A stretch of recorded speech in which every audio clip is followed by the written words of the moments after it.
सियासत में जिस 2024 का जिक्र पिछले साल भर से हो रहा था वो अब आ चुका है। लोकसभा चुनाव में अब 3 महीने से भी कम का वक्त बचा है। जैसे जैसे 2024 के चुनावी रण की तारीख अब और नजदीक आती जा रही है, ठीक उसी अनुपात में विपक्षी गठबंधन में तकरार भी बढ़ती जा रही है। 2024 का मैदान तैयार, विपक्ष में बढ़ी तकरार। ऐसे ही छिड़ी रही रार तो टूट जाएगा करार। विपक्ष फंसा बीच मझधार, कैसे होगी नैया पार। नए साल पर होने जा रहे लोकसभा चुनाव में मोदी सरकार को मात देने के लिए बनाए गए विपक्षी गठबंधन में तकरार बढ़ती ही जा रही है।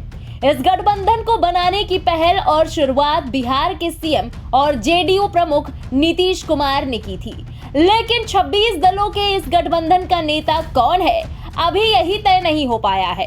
कभी आम आदमी पार्टी और कांग्रेस में कहासुनी का दौर चलता है तो कभी तृणमूल कांग्रेस के बीच टकराव हो जाता है।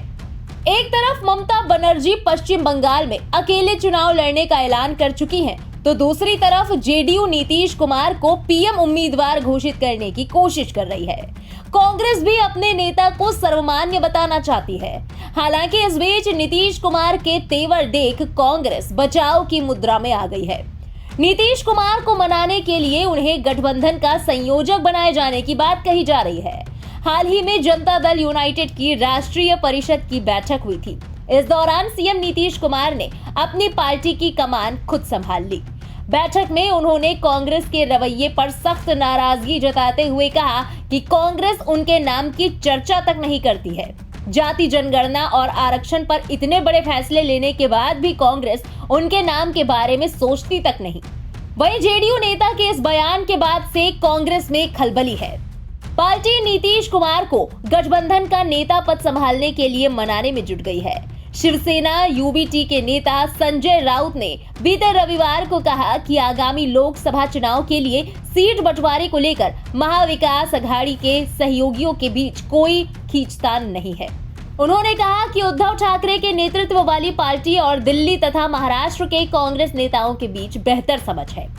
संजय राउत की सफाई के बीच उनके उस बयान को कारण माना जा रहा है जिसमें उन्होंने कहा था कि उनकी पार्टी लोकसभा चुनाव में महाराष्ट्र की 48 में से 23 सीट पर लड़ेगी। विपक्षी गठबंधन में शामिल लगभग सभी पार्टियां अपनी ढपली अपना राग अलाप रही हैं। गठबंधन में शामिल हर एक पार्टी को नेतृत्व की भी चाह है। दूसरी तरफ सीट शेयरिंग को लेकर खींचतान अलग मची हुई है। ऐसे में अगर ये कहा जाए कि गठबंधन की गांठ चुनाव आने तक खुल सकती है तो शायद गलत नहीं होगा।